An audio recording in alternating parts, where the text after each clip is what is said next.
శ్రీకృష్ణ పరబ్రహ్మణే నమః. శ్రీ గురుభ్యో నమః. శ్రీమాత్రే నమః.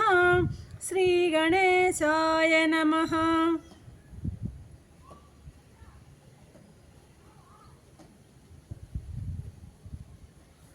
ప్రియ ఆత్మ బంధువులారా, నిత్య జీవితంలో భగవద్గీత 533వ భాగము 18వ అధ్యాయం మోక్ష సన్యాస యోగం. నిన్న 50వ శ్లోకంలో భగవానుడు ప్రతిజ్ఞ చేశాడు. ఏమని? పరమాత్మ ప్రాప్తి ఎలా జరుగుతుందో సంక్షిప్తంగా నీకు మరొక్కసారి వివరిస్తానయ్యా అన్నాడు. ఆ ప్రతిజ్ఞ ప్రకారం ఇక్కడ 51 నుండి 53 వరకు ఆ 3 శ్లోకాలలో స్వామి సంక్షిప్తంగా ఆ విధానాన్ని చెప్పబోతున్నారు. ఈ 3 శ్లోకాలని పెద్దలు సంక్షిప్త గీత అని కూడా అంటారు. చాలా ముఖ్యమైనటువంటి శ్లోకాలు అన్నమాట. ఈ 3 కొంచెం సటిల్గా కూడా ఉంటుంది. ఇందులో ఉన్నటువంటి అంశాలు కొద్దిగా అర్థం చేసుకోవాలి జాగ్రత్తగా. ఇక్కడ సాధన సాధ్యాలు రెండూ కూడాను ఈ 3 శ్లోకాల్లో చెప్పబోతారు అన్నమాట స్వామి. ఏమన్నారు స్వామి? వివిక్త సేవ లఘ్వాసి యతవాక్కాయ మానసః ధ్యాన యోగ పరో నిత్యం వైరాగ్యం సముపాశ్రితః అంటున్నారు 51వ శ్లోకంలో. ఇట్లా చూడండి అర్జున, పాప సంస్కారాలు లేనటువంటి, రజోగుణ తమో గుణాలు లేనటువంటి సాత్విక బుద్ధి ఏదైతే ఉందో దానిని విశుద్ధ బుద్ధి అంటారు. అర్థమైందా? విశుద్ధ బుద్ధి అంటే ఏంటి? రజస్సు తమస్సు లేనటువంటి, హృదయంలో పాప సంస్కారాలు, ఇంత నేను చెప్పుకున్న నిష్కామ కర్మయోగం ద్వారా చిత్తశుద్ధి కలిగి ఉండాలన్నాం కదా, అలా పాప సంస్కారాలు లేకుండా శుద్ధి అయినటువంటి చిత్తం కలిగి, రజోగుణము తమోగుణము లేనటువంటి సాత్వికమైనటువంటి బుద్ధి ఏది, బుద్ధిలో రజో తమో గుణాల మాలిన్యాలు పాప మాలిన్యాలు లేనటువంటి బుద్ధిని విశుద్ధ బుద్ధి అంటారన్నమాట. అటువంటి సాత్విక బుద్ధికి తోడు సాత్విక ధృతి కావాలి. ఇప్పుడు మనం మళ్ళీ సాత్విక బుద్ధి ఏంది, దాని లక్షణాలు ఏంటి, సాత్విక ధృతి అంటే ఏంటి, దాని లక్షణాలు అంటే ఏంటి ఇప్పుడు చెప్పుకోబోవడం లేదు. ఎందుకంటే గతంలో మనం చెప్పుకొని ఉన్నాం వీటన్నిటిని. ఒకవేళ ఏదైనా అనుమానం ఉంటే మళ్ళీ కొంచెం వెనక్కి వెళ్ళామంటే మనకు అవన్నీ చక్కగా అర్థమవుతాయి అన్నమాట. కాబట్టి ఈ సాత్విక బుద్ధికి తోడు ఏది ఉండాలి? సాత్విక ధృతి కూడా ఉండాలి. ఆ ధృతి ద్వారా ఈ కార్యకారణ సంఘాతమైనటువంటి శరీరాన్ని స్వాధీనంలో పెట్టుకోవాలి.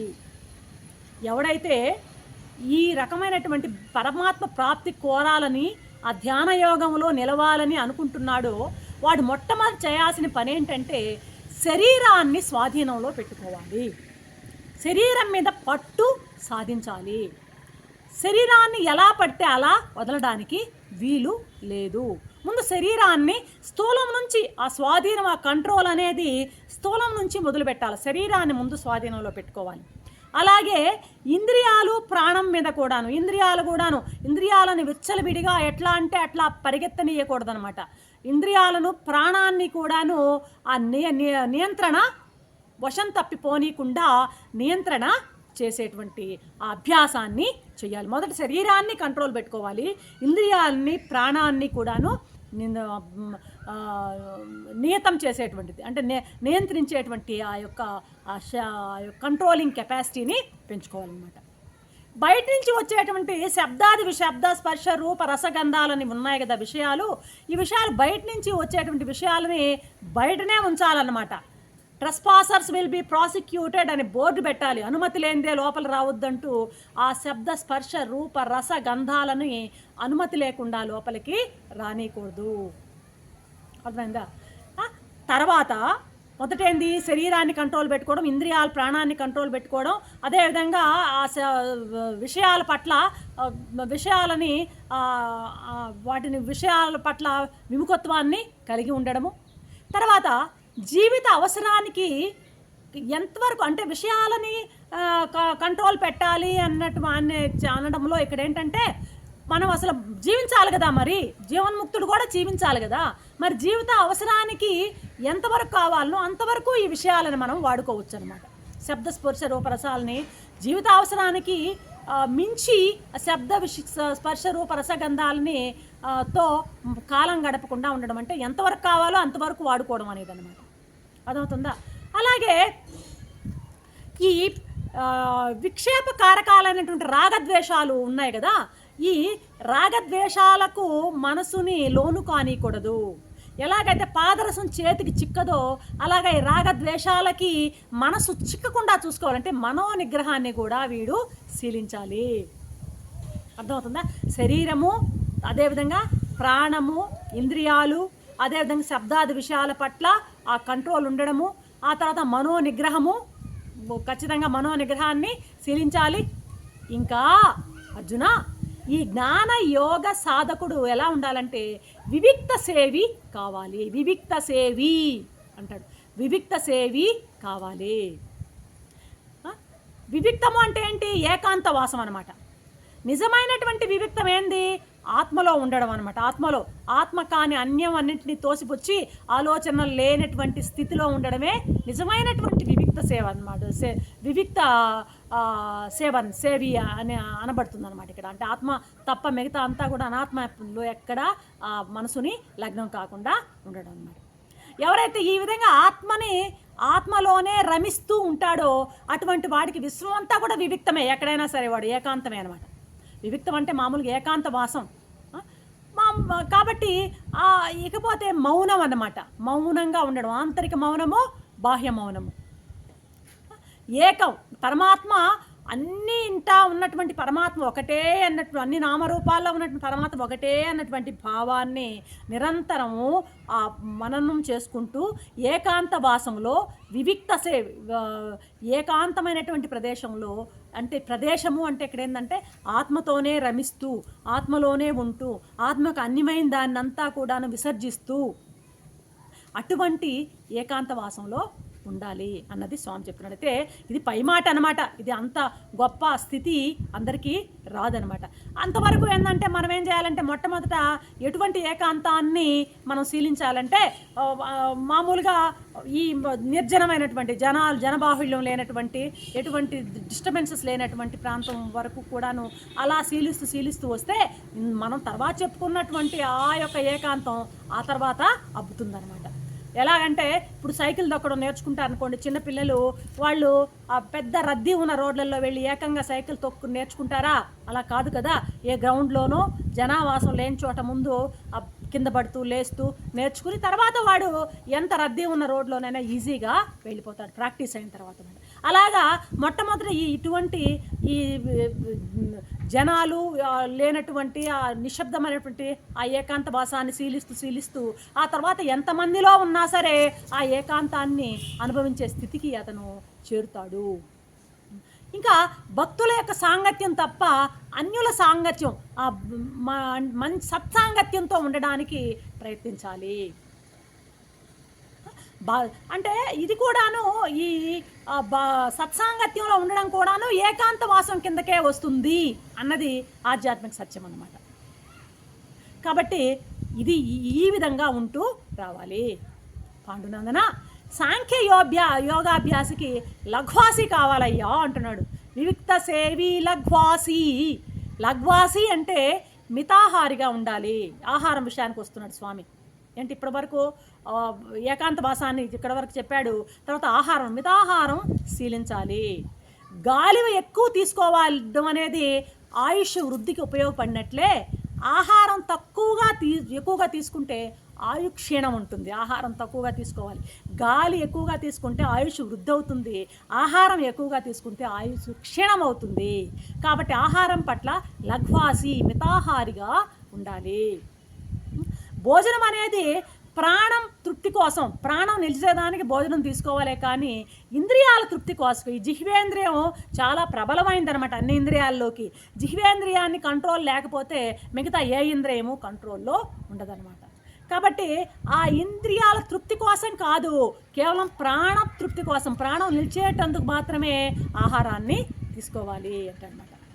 తిండిపోతైన వాడికి ఇంద్రియాలని నిగ్రహించే శక్తి ఉండదు. ఆకలికి తినడం అన్నది ఆ యోగ లక్షణము, రుచికి తినడం అన్నది భోగ లక్షణం అయ్యా అంటున్నాడు అనమాట. కాబట్టి ఆహారం మీద నియంత్రణ అవసరము అంటున్నాడు అనమాట. భోగానికి గమ్యం వచ్చి రోగం అవుతుంది, యోగానికి గమ్యం వచ్చి మోక్షము, త్యాగం అనేటువంటి మోక్షము. భోగంగానే నువ్వు పరిశీలించావంటే, భోగం వెంట పడ్డావంటే నీకు రోగం మిగులుతుంది, యోగం వెంట పడ్డావంటే మోక్షం నీకు కర్తలామకం అవుతుంది. కాబట్టి ఆహారం లఘ్వాసి అని ఇక్కడ చెప్పడం ఏంటంటే మితంగాను, హితంగాను, సాత్వికంగాను ఉన్నటువంటి ఆహారాన్ని సేవించమంటున్నాడు స్వామి. ఇక తర్వాత ఇంకా ఈ ధ్యాన యోగానికి అవసరమైనటువంటి వ్యవస్థలు ఏంటంటే మనోవాక్కాయాలనేటువంటి త్రికరణాలను కంట్రోల్లో పెట్టుకోవాలి. మనసుని, వాక్కుని, కాయాన్ని, శరీరాన్ని, మూడింటిని ఆ మనసుతో, వాక్కుతో, శరీరంతో చేసేటువంటి పనుల మీద కంట్రోల్ ఉండాలి. ఇష్టం వచ్చినట్టు వాటిని వదిలివేయకూడదు. అతి స్వేచ్ఛ పనికిరాదు, హఠమైన నిగ్రహము పనికిరాదు. అర్థమైందా? గట్టిగా పట్టేసి దాని హఠం వేసుకొని ఏమీ తినకుండా ఉండకూడదు, అతిగాను చేయకూడదు. మనోవాక్కాయ కర్మలతో చేసేటువంటి మీ పనులు కూడాను అతి స్వేచ్ఛ ఉండకూడదు, అతి హఠము పనికిరాదు. అంటే ఎక్స్ట్రీమిజం ఉండకూడదు అనమాట. ఇక్కడ అతి సర్వత్రా వర్జయేత్ అనేది భగవద్గీత యొక్క సిద్ధాంతం. ఓకేనా? ఇప్పుడు వీణ అని అనుకోండి, వీణ తంత్రులను మనం కట్టేటప్పుడు బలవంతంగా అయితే తెగిపోతాయి, మరి లూజ్గా ఉంటే రాగాలు పలకవన్నమాట. కాబట్టి ఎలా ఉండాలి? మధ్య మార్గంగా ఉండాలన్నమాట. కాబట్టి అతిగా మనోవాక్కాయ కర్మల్లో అతిగా ఉండేవాడికి ధ్యాన యోగము సులభం కాదనమాట. ఎవడైతే బ్యాలెన్స్డ్గా ఉంటాడో వాడికి మాత్రమే ధ్యానం చక్కగా కుదురుతుంది. చిత్తాన్ని ఏం చేయాలంటే ఆత్మాకారం చేయడం. చిత్తాన్ని ఆత్మాకారం చేయడం ఏంది? మనసుని ఆత్మలో లగ్నం చేయడం. మనసుని ఆత్మలో లగ్నం చేయడం ఏంది? ఆలోచనలు లేకపోతే మనసే లేదు. మనసు అంటే ఏంటి? ఆలోచనల సమాహారం. చిన్నది, పెద్దది, ఎర్రది, నల్లది, రంగుదారాలు ఎట్లయితే చిక్కుపడతాయో అలాగా చిన్న ఆలోచన, పెద్ద ఆలోచన అన్నీ కలిస్తేనే మనసు అంటాం. ఒక్కొక్కటి ఆ దారాలు పోగులు విడదీసేస్తే ఎలాగైతే ఒక్కొక్క ఆలోచనని విడదీస్తే మనసు కూడా మనసుకి అక్కడ ఇక ఉనికే ఉండదన్నమాట. ఇది చిత్తాన్ని ఆత్మాకారం చేయడం అన్నమాట. కాబట్టి ఇప్పుడు చిత్తాన్ని ఆత్మాకారం చేయడాన్ని ధ్యానం అంటారు. అంటే ఏంది? అమనస్క స్థితి చేయడం, మనస్సు లేకపోవడం, ఆలోచనల రహిత స్థితిని మనం ఏమంటాం? ధ్యానము అంటాం అన్నమాట. అదేవిధంగా పూర్తిగా ఆత్మలో లయం చేయడం ధ్యానం అయితే, ఎటువంటి ఆలోచనలు లేకుండా దాన్ని చిత్తవృత్తి నిరోధం అంటారు, యోగం అంటాం అన్నమాట. ధ్యానము, యోగము. అర్థమైందా? చిత్తాన్ని, మనసుని పూర్తిగా దాంట్లో కలిపేయడం ధ్యానం అయితే, ఆలోచనలు లేని స్థితికి దాన్ని తేవడం వచ్చి యోగం అంటన్నమాట. ఇప్పుడు విజాతీయమైనటువంటి ఆలోచన లేకుండా సజాతీయమైనటువంటి ఆలోచన ఒకటే ప్రవాహంగా రావడమే ధ్యానం. ఏకతానత ధ్యానం అంటే ఒకే ఆలోచన అన్నమాట. ధ్యానం అంటే ఏదో ఒక ధ్యేయ వస్తువు మీదనే మనసుని అదే పనిగా మళ్ళీ పక్క తిరిగేటువంటి మనసు తీసుకొచ్చి మళ్ళీ ఆ ధ్యేయ వస్తువు మీద అలాగే పెట్టి తైలధారలాగా దాన్ని అలా కంటిన్యూస్గా అలాగే నిలిపి ఉంచడమే ధ్యానము అన్నమాట. కాబట్టి విజాతీయ వృత్తులు లేకుండా ఆ సజాతీయ వృత్తులతో ఆత్మాకారమైనటువంటి సజాతీయ వృత్తి ప్రవాహమే ధ్యానం అన్నమాట. ఆ ధ్యానం ద్వారా ఏమవుతుంది? చిత్త వృత్తులన్నీ కూడాను శూన్యమవుతాయి, ఆలోచనలు ఇవన్నీ కూడాను. ఆ ధ్యానం ద్వారా చిత్తవృత్తులని పూర్తిగా శూన్యం చేయడం వచ్చి యోగం అనబడుతుంది. కాబట్టి ఇదే ధ్యానము, యోగము, ధ్యాన యోగం అనమాట. ఏంటి? ఎలాగా? చిత్తాన్ని ఆత్మాకారంగా చేస్తూ ఆ వృత్తి పూర్తిగా వృత్తులన్నీ కూడాను శూన్యమయ్యేటట్టు చేయడం అనమాట, సైమల్టేనియస్గా. ఇదే ధ్యాన యోగము. కాబట్టి మామూలుగా ఏంటి ధ్యాన యోగం అనేది ఇప్పుడు మనం చెప్పుకున్నటువంటి ఆ పరమాత్మ ప్రాప్తికి అదే మూలమైనటువంటి సాధనగా స్వామి ఇక్కడ చెప్తున్నాడు అన్నమాట. దేహం ఉన్నంత వరకు మనం ఏం తీసుకోవాలి? ఆహారం తీసుకోవాలి. మనసు ఉండే వరకు ధ్యానం చేయాలి. ఇది స్వామి మనకు చెప్తున్నటువంటి స్లోగన్ అన్నమాట. మరియు ఇటువంటి ముముక్షువు వైరాగ్యాన్ని ఏమంటాడు అక్కడ? వైరాగ్య సముపాశ్రిత అంటాడనమాట. అంటే వైరాగ్యాన్ని ఆశ్రయించాలి. ఈ విధంగా ఇప్పుడు చెప్పినటువంటి శరీరంతో స్టార్ట్ అయ్యి ఇక్కడి వరకు మెల్లమెల్లగా స్టెప్ బై స్టెప్ ఆ రకమైనటువంటి పట్టు సాధించినటువంటి ఆ ముముక్షువు వైరాగ్యాన్ని ఆశ్రయించాలి. అర్థమైందా? కాబట్టి ఆ వైరాగ్యం ఎట్టుండాలంటే అప్పటికప్పుడు వైరాగ్యం వచ్చి మళ్ళీ వెళ్ళి చాలా వైరాగ్యాలు చూస్తుంటాం. ప్రసూతి వైరాగ్యం, శ్మశాన వైరాగ్యం, తర్వాత ఇలా వైరాగ్యాలు ఉంటాయి. కొన్ని వైరాగ్యాలు చెప్తుంటారు. పురాణ వైరాగ్యం, పురాణం వింటూనే అబ్బా ఇంక తరించిపోయామన్నటువంటి ఇంటికి పోయాక మళ్ళీ మామూలు అవుతుంది. ప్రసూతి అప్పుడు అబ్బా రకమైన వైరాగ్యం వస్తుందట, మళ్ళీ తర్వాత మళ్ళీ అది నిలవదన్నమాట. శ్మశానానికి వెళ్ళినప్పుడు ఇదే కదా అందరి జీవితాలు ఇలాగే కదా అనేటువంటి వైరాగ్యం వస్తుంది, ఇంటికి వస్తానే మళ్ళీ మామూలు అనమాట. ఇలాగ ప్రసూతి, పురాణ, శ్మశాన వైరాగ్యాలులా కాకుండా దృఢమైనటువంటి ఆ వైరాగ్యము, మొక్కపోయినటువంటి గట్టి వైరాగ్యాన్ని శీలించాలి చివరగా అని చెప్తూ ముగిస్తున్నారు స్వామి ఈ శ్లోకాన్ని. రేపటి 52వ శ్లోకంలో ఏం చెప్తారో చూద్దాం. అంతవరకు సెలవు. సర్వం శ్రీకృష్ణ.